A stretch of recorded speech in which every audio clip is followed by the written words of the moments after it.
Purihin ang Panginoon. Magandang hapon sa inyong lahat. Good afternoon po sa lahat ng ating mga friends and family sa Facebook. Kamusta po kayo? Parang mahina internet. Di lumalabas. Dali. Ayan. So, magandang hapon po sa inyong lahat. We always start out with praising God. Alam ko po medyo hirap ang marami. Hindi lang sa Metro Manila, kundi sa marami pong cities outside Metro Manila, sa maraming rural areas. Sobra po ang pag-ulan, rainy weekend. Hirap po ang ating mga pedestrian at hirap din po yung mga nagmumotor. So, we thank God for the opportunity to pray for our nation. We thank God for the opportunity na nare-reveal ang mga problema sa ating bansa. And we also praise God na through the internet, through the international scene, di ba? Nakikita natin kung anong solusyon ng mga ibang bansa. So, nadidemand natin sa gobyerno natin na kailangan maganda din ang solusyon sa atin. So, bati muna ako. Ayel, Dalia Osorio, more hearts to you. Planas Daylin Brasona, si Angie, si Mercil Mission pa din. Cooking with Mami Shi, hi there. Ricky Gesulga, yan, sorry. Jean Evave, Jenny San Agustin, Gilbert M. Dalay, magandang hapon sa inyo ngayon. Tuloy ko lang ng konti yung ating sinabi kahapon na purpose, di ba? So, sabi ko sa inyo, try natin once a week. Pero kung kaya naman na every day, kasi ang ginawa natin before, yung CIA 365, every day, kahit ano in action, may one topic for the week. So, ang topic natin this week ay purpose. So, sabi ni Brother Jeremiah Belica, kikita sana kami ngayon pero sobrang nga yung ulan. By the way, nakaganito ako kasi two of our favorite people are getting married today and yung theme nila ay black. So, actually, I have a few minutes. Magko-coffee lang ako. Tapos, pupuntahan ko na sila dun sa wedding nila. And yung magkakasal sa kanila ay secret lang ha. Pero, crush na crush ko po siya. Yun talaga ang isang pinangarap ko sa buhay na makapiling siya. Yan. Si Mayor Lani kasi ang magkakasal sa kanya. So, it'll be an interesting wedding and I'll be together with people that I consider family. So, dun muna sa inyo na nagsasabing paano nagko-cope kapag ka medyo under attack, kapag ka maraming struggles, parang minsan parang unfair na. Well, you have to keep praying and you have to keep asking God, Lord God, am I on your side? Lord God, am I achieving your purpose? Lord God, am I doing what you want me to do? So, let me put it this way po, no? Ang importante po sa kapag ka may shaking or may struggle is number one, yung foundation mo. Ang foundation mo ba ay tao, pera, kapangyarihan, o ang foundation mo ay salita ng Diyos o yung kabutihan ng Diyos. Number two, itatanong mo parate kung naka-align ka sa purpose ni Lord. Kasi kahit na tayo ay maka-Diyos, kahit ikaw ay maka-Diyos, kahit ikaw ang pinaka-maka-Diyos na tao sa buong mundo, look at the Bible. Many people who were very godly or were walking with God made mistakes kasi nga ang nasunod yung sarili na nila. Kaya hindi tama tanungin, Lord, are you on my side? Or let me put it this way, mas tamang tanungin, Lord, am I on your side? Kasi pag tayo nasa side ni Lord, parati tayong nasa tama. So, ang topic po natin ay yung purpose. So, kahapon, sabi ni Brother Jeremiah Belica, original intent. No? Ang sabi ko naman yung the why. Diba? So, dun sa mga inventor, na-invento yung telepono. So, anong purpose? Communication. But nung na-invento yung cellphone, different kinds of communication kasi may text message na. Tapos meron na rin pocket diary yung phone. And then na-invento yung smartphone. So basically, ang purpose na is parang meron ka ng pocket computer, di ba? So napakaraming apps. Ngayon, nako-convert pa yung languages. So napakarami. So when you go to the manufacturer or the one who made yung original intent niya, makukuha mo yung purpose. Ang gusto kong idagdag today is that purpose, nakuha ko po to kay Dr. Miles Monroe, purpose can guard you. No? Pwede kang bantayan ng purpose mo. For example po, no? yung aking pong pinsan na magba-bar exam, and napakalaking achievement sa kanya, sa kanyang pamilya, talagang tsinaga niya mag-aral. So nung tinatanong siya ni Lani, anong plano mo? So yeah, so many hours in the whole day, halos kakain lang siya ng meal, tapos magwo-walk around lang para may konting exercise. So may purpose kasi siya, which is pumasa sa bar exam. So yung purpose niya ay binabantayan yung oras niya every day. Isang idadagdag ko doon, pag may purpose na binabantayan ka, planning helps, di ba? Kasi pag hindi mo plinan, ibig sabihin pag medyo bara-bara or bahala na si Batman, pwede kang bantayan ng purpose mo pero pwedeng maraming masayang. Ang magandang example dyan, mga athletes. Tanungin nyo kahit po sinong athletes, lalo yung first time pa lang mag-champion, di ba? Tanong nyo po yung whether si, of course, ang mga gold medalist natin po sa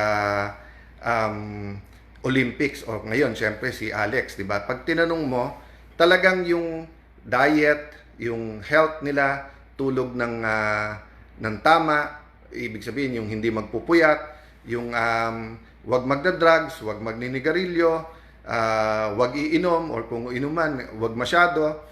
Tapos yung training program nila, di ba? Makikita mo, ginaid nun yung purpose nila, yung gusto nilang magkaroon ng gold medal, di ba? So yung planning helps them kasi nakakapag-set ito ng mga goals. Jenny Abigan from Japan, magandang hapon sa inyo. Trapper Game Yard, thank you. Nancy from Toronto, Canada. Sorry guys, hindi pwede ako masyadong mahaba today. I was just gonna check in. I was just gonna kamusta kayong lahat. Rainy days, pray for our country. Let's look at problems but let's also propose solutions. Huwag tayo mawawalan ng pag-asa. Sabi nga, laban lang. Parati natin i-base sa salita ng Diyos. Sabi nga po, kung anong ating itatanim, yan din ang ating aanihin. That's a biblical principle. From Tagbilaran City, Bohol. So, maadyong hapon sa kaninyong tanan, mga taga Bohol. Sana makabakasyon din, makapasyal. Pero medyo sabay-sabay lahat ng trabaho at sabay-sabay lahat ng problema. May challenge din tayo sa ating ekonomiya natin. So guys, may nagsasuggest din or naisip ko din lang, 'di ba, na just in the same manner when we started the impeachment, we talked about some terms. So may maraming nag-aasabi, ano ba talaga yung Pax Silica? May mga nagtatanong, ano talaga yung mga numbers na yan sa ekonomiya natin? Kamusta ba talaga takbo ng ekonomiya natin?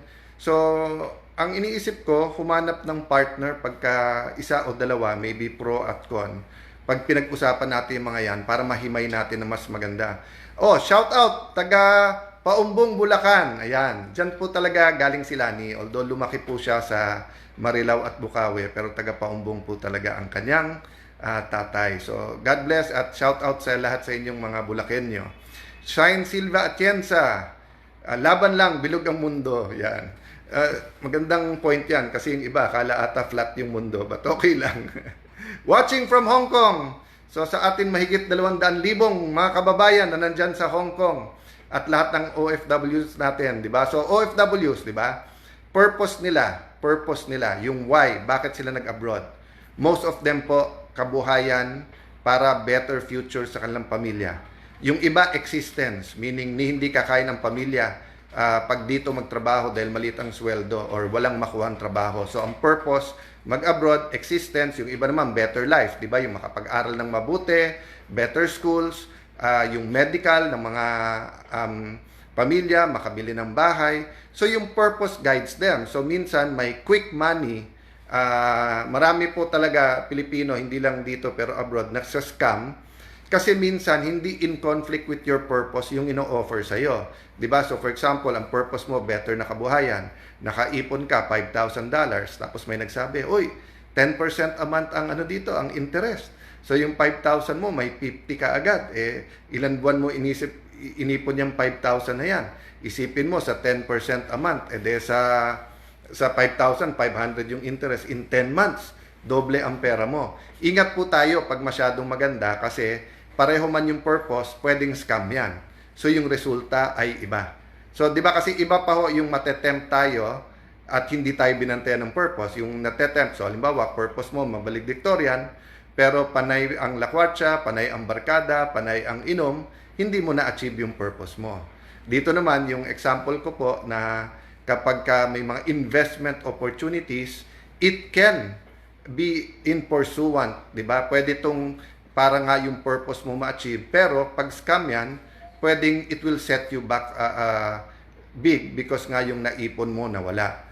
Nettie Vasquez, Laban, Danielo Reyes, shout out SP Reyes family from Holy Spirit, Quezon City. Kamusta po mga taga Metro Manila? Medyo marami pong ulan. Ingat po yung mga nasa motor at mga napipilitan pa rin mag-commute. So God bless you guys. O yan, mga taga Dubai, mga kapatid natin Muslim, Assalamualaikum. Susana Magbanwa, good afternoon sa iyo.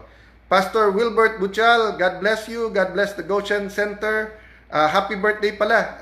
Di ba, nag-birthday pala si Bishop Jonathan David. So, sa lahat po ng mga nagpre-pray for Jonathan David, God bless you and happy birthday. Happy birthday din po sa isang incredible na man of God, si Donald Sariano.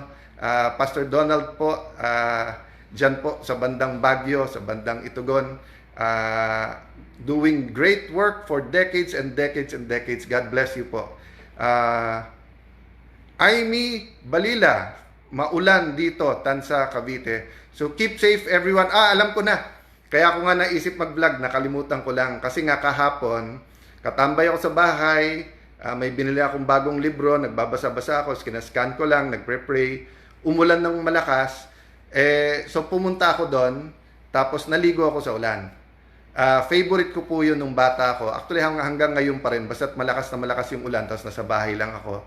And I remember two things. One, God provides.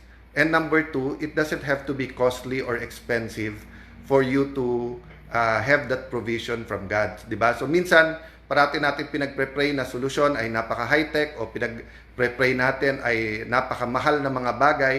But minsan yung small joys, di ba? Halimbawa, being with family, yung makapagkapit together, di ba? Yung ngayon, yung wedding. So siguro, prayer po ng couple ay everything goes well and makarating lahat ng kanilang loved ones at bisita, no? So yun po ang konti kong i-add sa na blessing this Sunday. Baka tomorrow po, we can count our blessings. Kahit gaano kasimple yan, minsan nga yung mas simple, marirealize natin later in our life, it's more important to us. So God bless you everyone. Don't forget tomorrow, spend time with God and pray for our country.